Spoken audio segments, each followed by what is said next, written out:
Continuamos con ustedes, amigos, y como le estaba preguntando a los compañeros del panel, los trabajos que han tenido, si en Sociedad para Asistencia Legal o en Servicios Legales. Pizarro, usted. Yo con mucho orgullo trabajé para la Sociedad para Asistencia Legal de Puerto Rico del 97 al 2001. Tremenda experiencia de trabajo, tanto el servicio al público como de crecimiento profesional. Entramos allí y la experiencia, yo creo que todo abogado debe tener una experiencia como esa. Fíjese, eso coincide con el comentario que yo hice anteriormente, que he escuchado y lo escucho a diario, de abogados que han tenido esa oportunidad y la agradecen. Dicen que esa ha sido su escuelita, su finquita. Es una experiencia de mucho crecimiento profesional, amplia. Licenciado Víctor Vázquez, ¿y usted? Bueno, en el caso mío, yo empecé en la práctica de la profesión tan hermosa del derecho como abogado de la Comisión Industrial de Puerto Rico. Después pasé allí mismo a ser oficial examinador y también ser consejero de especial también del presidente de la Comisión Industrial. De ahí paso como miembro de la Junta de Libertad Bajo Palabra y después paso a presidir la Junta de Libertad Bajo Palabra a los 31 años de edad. Esa edad fue que me nombraron presidente de la Junta de Libertad Bajo Palabra y después paso a la práctica privada, donde tuve la oportunidad de trabajar en casos criminales junto con abogados que habían estudiado conmigo en la Sociedad de Asistencia Legal. Varios abogados que habían estudiado conmigo, pues trabajamos juntos en casos penales. Y la verdad es que son abogados sumamente bien preparados, personas que conocen realmente lo que hacen y personas muy sensibles, por lo menos por lo que he podido trabajar a través de mi experiencia legal en todos estos años. Estamos hablando que la Sociedad para Asistencia Legal de Puerto Rico trabaja en el área de los casos criminales. Correcto. ¿Ok? Lo mejor que tienen es el sueldo, ¿sabes? Les pagan. Ese es el incentivo más grande que tienen. No te metas en problemas ahora temprano. Sí, no, eso... Escuchó mi silencio, licenciado. Déjame decirle, yo tengo que ser, porque uno ha tenido la oportunidad de estar con estos compañeros y yo los admiro de verdad. No voy a hablar de la paga específica, pero hacen su trabajo con amor. Y hay muchos de ellos que permanecen muchos años en esa práctica y siguen trabajando para la comunidad como debe ser, con mucho rigor, con mucho respeto, con la misma responsabilidad ética que le exige nuestros cánones. Así es. Porque ese es el principio y yo creo que en la demostración más evidente en cuanto a respeto a los cánones de ética, porque ahí hay un sueldo muy bajo, son ellos que hacen el esfuerzo como si se ganaran miles de dólares en un caso. Y eso hay que admirarlo. De verdad que yo tengo mucho respeto por todos esos compañeros de ambas organizaciones porque ellos hacen un trabajo como si fueran una práctica privada y yo pienso que a veces hasta mejor porque tienen que cumplir. Y el volumen de casos, hay que aclarar también. Yo quiero entrar en todos esos aspectos, pero vamos a llevarlos uno a uno.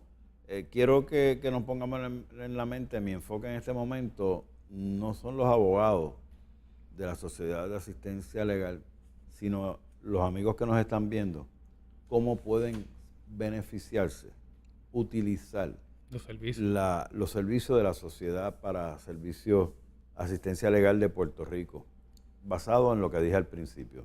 Muchas personas que tienen casos se encuentran desprovistos, desesperados, ¿qué voy a hacer?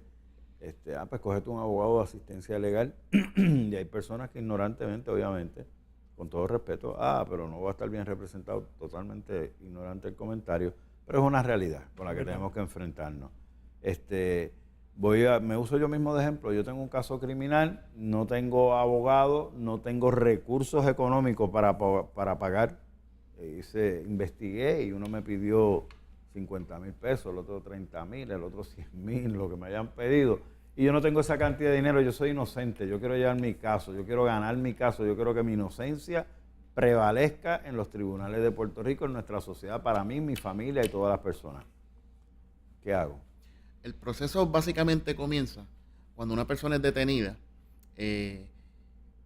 llevada ante un juez para una determinación de causa por X o Y delito. Si el delito es grave, pues básicamente, una vez un juez determina causa por ese delito grave, refiere a lo que se llama, da dos dos fechas en que la persona tiene que comparecer al tribunal. La segunda fecha es el día de la vista preliminar. La primera es la conferencia. En esa conferencia, la persona viene dada a ir al tribunal o a anunciar su abogado o a ir a la oficina de la Sociedad Legal para Asistencia Legal a ser entrevistado. Allí es entrevistado. Si dentro de los parámetros de lo que es indigencia para la Sociedad Legal, para Asistencia Legal, cae la persona según sus ingresos, según su grupo familiar, pues entonces lo cualifican y comienza la intervención de la Sociedad para Asistencia Legal. No quiero ser injusto, ¿verdad? Pero quisiera saber cuáles son unos parámetros más específicos en cuanto a los ingresos y la composición familiar. Yo ahora mismo los desconozco porque yo trabajé en asistencia legal hasta el 2001. Vale. Y de allá para acá la realidad económica ha cambiado. Ellos tienen unos parámetros establecidos ya, unas guías establecidas ya. O sea, mi pregunta viene más bien a que tiene acceso la persona que sí tiene los pocos recursos mínimos o ninguno. Puede estar tranquilo de que ahí va a ser atendido. Correcto. Tal vez un rechazado puede ser uno que vaya ahí y que tenga demasiados recursos después que hagan la investigación y le digan, mira, en este momento pues... Porque la Sociedad para Asistencia Legal está para servirle a las personas que no tienen recursos. Ok, perfecto. Y ahí una vez me entrevistan, yo presento mi caso, me hacen las preguntas de rigor de ustedes, me asignan un abogado de asistencia. Comienza la entrevista con la persona de la recepción y luego cada abogado dentro de cada jurisdicción tiene, por ejemplo, Carolina, que es del más que puedo hablar, tiene 3 salas de vistas preliminares. Y hay 2 abogados, en cada 15 días hay 2 abogados trabajando esos casos. Ese abogado que va a trabajar ese caso, pues es el que entrevista a su futuro cliente. ¿Y yo puedo rechazar a ese abogado? No. Digo, si el abogado que me va a defender puedo decir, mira, no, como que no, me lo podrían cambiar. Es por turnos. Ok. 15 días corren 2, 15 días más tarde 2 más y van rotando. Y ese abogado me va a acompañar en el transcurso de mi caso, así dure un mes como dure un año. Ese es el abogado de principio a fin del caso. Y yo no tengo que hacer ningún tipo de pago. En lo absoluto. Ni siquiera para obtener una copia de las denuncias en la secretaría. Cualquier documento que necesite lo va a obtener el abogado o la parte, si el abogado lo refiere con una carta, sin costo alguno. ¿Cuáles son esos casos criminales que cualifican para recibir esta asistencia de la sociedad? Porque hay casos criminales menos graves, me corrigen. Recuerden que yo soy lego en la materia. No sé si los menos graves cualifican dentro de la sociedad.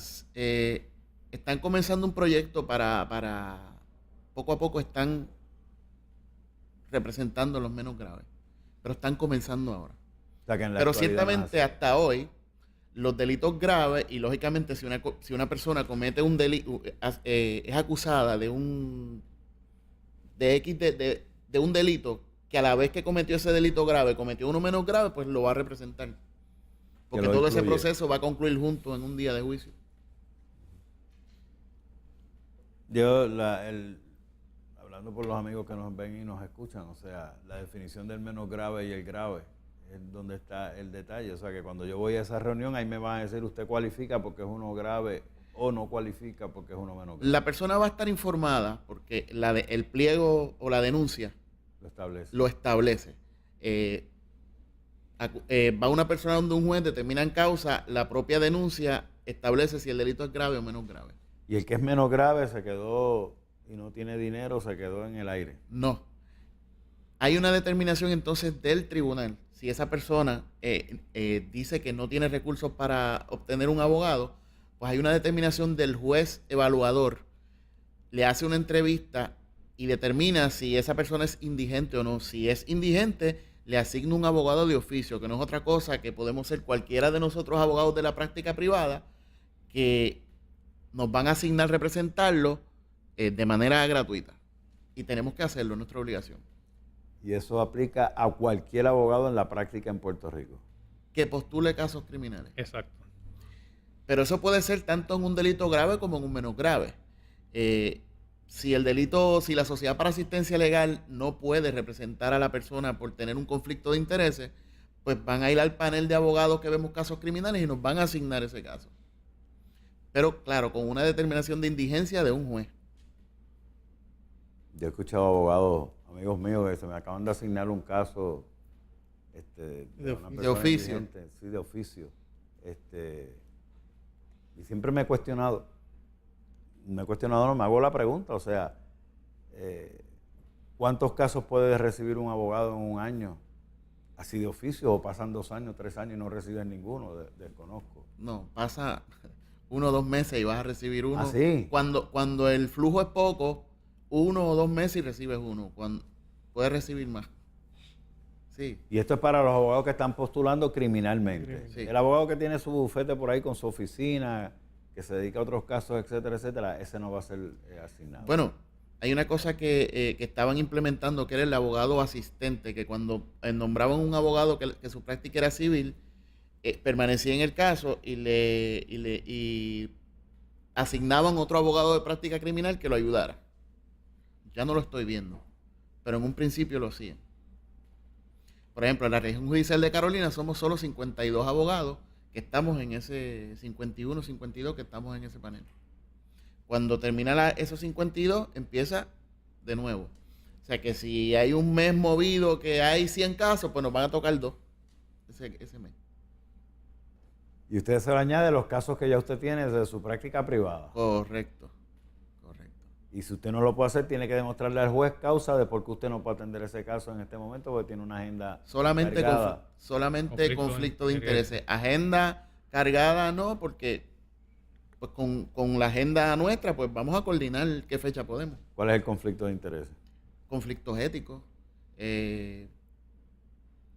Por ejemplo, si yo como abogado representé a una persona, Salud. una persona que fue mi cliente, de momento es perjudicada en un caso, es la víctima de alguien, pues yo no puedo representar a esa persona acusada, sea contratado o no, porque yo fui abogado de la parte perjudicada. Ese es un ejemplo. ¿Puede el abogado levantar y reclamar que no puede coger el caso o no desea coger el caso por motivaciones religiosas? Lo han hecho. No por motivaciones religiosas. Recuerdo el último compañero que lo hizo, que estableció que él no llevaba ese tipo de casos de índole sexual.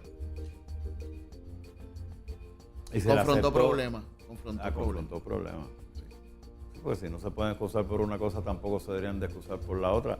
Pero hago la pregunta porque me parece válida en el sentido de que pueden haber algunos abogados que levanten en ese momento pues su parecer que el caso envuelve unos méritos religiosos en cuanto a unas conductas, un aborto, distintas cosas que puedan suceder y decir, eso va contra mis principios religiosos, yo no voy a atender ese caso. O sea, es bien difícil obligarlo a irlo en contra de sus principios morales, éticos. Amigos, vamos a una pausa y regresamos con ustedes en breve. Esto es complicado, esto no es fácil. Venimos ya mismo.